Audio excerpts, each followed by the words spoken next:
बिस्मिल्लाहिर्रहमानिर्रहीम। अस्सलाम वालेकुम। कैसे हैं आप सब? उम्मीद करती हूँ आज का दिन अच्छा गुजरेगा। तो चलें देखते हैं आज आपकी पर्सन्स की क्या एनर्जीज हैं। Stay positive. These feelings are eating me alive. आपके पर्सन्स आपसे कुछ छुपा रहे हैं और वो छुपा भी नहीं पा रहे। I have to let you go to find myself. क्योंकि इन्होंने आपको आई थिंक रोका नहीं जाने से। आप इनसे बहुत मोहब्बत में थे। आप चाह रहे थे कि ये पर्सन आपको रोके, आपको दिखाए अपना प्यार, अपनी केयर। वो केयर जब आपको इस इंसान ने फ़र्स्ट टाइम अप्रोच किया था, लेकिन जब आप इस इंसान को छोड़ के जाने लगे या आपको फ़ील हुआ कि ये इंसान आपकी कदर नहीं कर रहा और आपको पीछे छोड़ रहा है, उस वक्त आप चाह रहे थे कि ये इंसान आपको रोके या आपको मनाए। ऐसा नहीं हुआ। अभी ये इंसान आपसे बात नहीं कर पा रहा। हो सकता है आप लोगों के बीच में कांटेक्ट लेस है या फिर है ही नहीं। और ये इंसान बेशक आपकी ज़िंदगी से जा चुका है, मुझे ऐसा लग रहा है, लेकिन वो आपसे मूव ऑन नहीं कर पाया है। और उनको ये लगता है कि ये आपको खोकर इस डर की एनर्जी में आ गए हैं कि ये आपको खोना नहीं चाहते। तुझको खोकर तो मेरे पास रहा कुछ भी नहीं। So why do I feel so lost? Yes, ये अब लॉस्ट हैं। कभी कभार हालात, वाक़ियात, इंसान सब मिलकर ऐसी सिचुएशन क्रिएट कर देते हैं जिसमें आप लोग एक दूसरे को लेट गो करने के लिए रज़ामंद हो जाते हैं।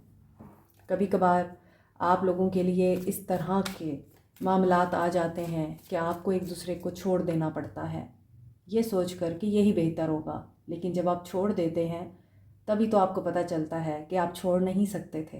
तो आपके पर्सन की यही एनर्जीज़ हैं। It is all too much. इनके लिए बहुत मुश्किल हो रहा है इन फीलिंग्स को बियर करना कि ये पर्सन इस रिग्रेट में आ रहा है कि इनको आपको खोना नहीं चाहिए था। लॉस की एनर्जी में ये इंसान आपको मिस भी कर रहा है। I don't want to be who I use to be, you deserve better. So अब इनको ये चीज़ समझ नहीं आ रही है कि ये आपको अप्रोच करें या इसी तरह ही रहने दें। यहाँ मुझे कुछ लोगों की एनर्जी ये भी पिक हो रही है, अपने व्यूअर्स की। आप इनकी तरफ अप्रोच करना चाहते हैं, आप इनको कांटेक्ट करना चाहते हैं। अगर आपने ब्लॉक कर रखा है, आप इन्हें अनब्लॉक करना चाहते हैं, मगर आप कर नहीं पा रहे। कोई फोर्स है जो आपको रोक देती है। I don't know who I am any more. आपके पर्सन तो टोटली लॉस्ट हो चुके हैं। ये तो मुझे लगता है इस दुनिया में एग्जिस्ट ही नहीं कर रहे। एब्सेंट माइंडेड नज़र आ रहे हैं। Y do I deserve someone like you.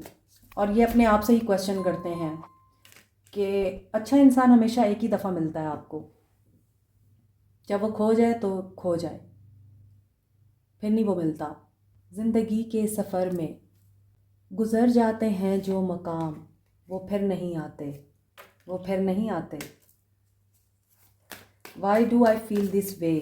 He is obsessed with you या फिर she is obsessed with you. I wish I could understand you. अब पछताए क्या होत जब चिड़िया चुग गई खेत। ये हमने बहुत ही कम उम्री में एक स्टोरी सुनी थी, पढ़ी थी बल्कि 3rd क्लास में। अब समझ आती है इसका क्या मतलब है। Don't wait for me please. देखें, आपके पर्सन की एनर्जीज़ में ये चीज़ें नज़र आ रही हैं। इन्होंने आपको छोड़ दिया है, आप लोग एक दूसरे से बात नहीं कर रहे। ये आप लोगों को खो देने के गम में भी हैं। ये आप लोगों से मूव ऑन भी नहीं कर पा रहे।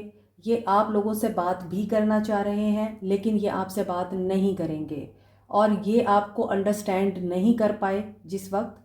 अब ये चाह रहे हैं कि आप उनको इस तरह से अंडरस्टैंड करें कि ये सब कुछ जो हुआ है उनका कसूर नहीं था, इट वाज डेस्टाइन्ड। समझ आ गई आपको? Don't wait for me please. एक तरफ ये इस तरह की एनर्जी में है, दूसरी तरफ ये चाह रहे हैं कि आप इनका वेट ना करें। और देखें, don't wait for me please and I don't want to be alone. तो ये बंदा खुद ही बहुत कंफ्यूज्ड है। मे बी ये पर्सन आपको ऐसी ही एनर्जी देते रहे हैं, मुझे छोड़ दो, लेकिन ये छोड़ते नहीं हैं। ये कुछ लोगों के लिए अब लगता है मुझे कि ये आपको बातों बातों में ये कहते हैं कि अब मैंने बात नहीं करनी तुमसे, लेकिन ये फिर आपको ब्लॉक भी नहीं करते और फिर आपको टेंशन दिए रखते हैं। टॉक्सिक रिलेशनशिप लग रहा है ये।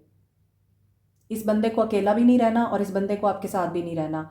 इसने आपको कमिटमेंट भी नहीं देनी और इसने आपको छोड़ना भी नहीं है। इसने आपको छोड़ भी दिया हुआ है लेकिन ये आपको मूव ऑन नहीं करने दे रहा। How strange. Will you leave me like the others. यहाँ पे वो कह रहा है I don't want to be alone, don't wait for me, और आगे से वो कह रहा है क्या तुम भी मुझे दूसरों की तरह छोड़ दोगी। Such a psycho person, really. I can't take it any more. So ये पर्सन इनडिसाइसिव है। इस पर्सन की एनर्जीज़ में बहुत ज़्यादा टॉक्सिसिटी है। इस पर्सन की एनर्जीज़ में अनसर्टेनिटी है। ये पर्सन श्योर नहीं है अपनी फीलिंग्स के बारे में। तो आज आपके पर्सन की यही एनर्जी लग रही है। और इस इंसान को सेल्फ कॉन्फिडेंस और सेल्फ इस्टीम का इशू भी है। तो जो इंसान अपने ऊपर ट्रस्ट नहीं करता वो आपको किस तरह से सपोर्ट करेगा। सो आज आपके पर्सन की एनर्जीज बहुत ही ज़्यादा इनडिसाइसिव, अनसर्टन और अनश्योर हैं। मिक्स सिग्नल दे रहे हैं आपके पर्सन।